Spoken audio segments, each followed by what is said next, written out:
How to check Snapchat friends history. Hello everyone, this is Sabrina here to help you today.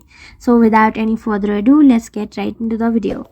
First, launch your Snapchat application and then go to the profile icon from your top left corner. Now scroll down and then go to friends. Here you will be able to find all the friends. Next, you can also go to add friends, tap on this three dot and you can see hidden from find friends or friend request I have ignored and also friends I have recently added.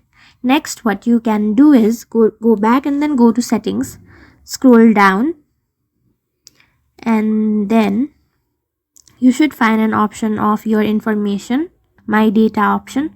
Go over here and then you will have to download all your available information in your Snapchat.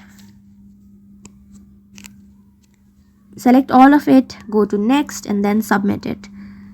Now your data will be available for download. Once it is available, you can simply download and see your Snapchat friends history. So that's it. Thank you for watching this video. Make sure to like, share and subscribe to our YouTube channel. If you got any questions, comment them down and I'll get you in the next one.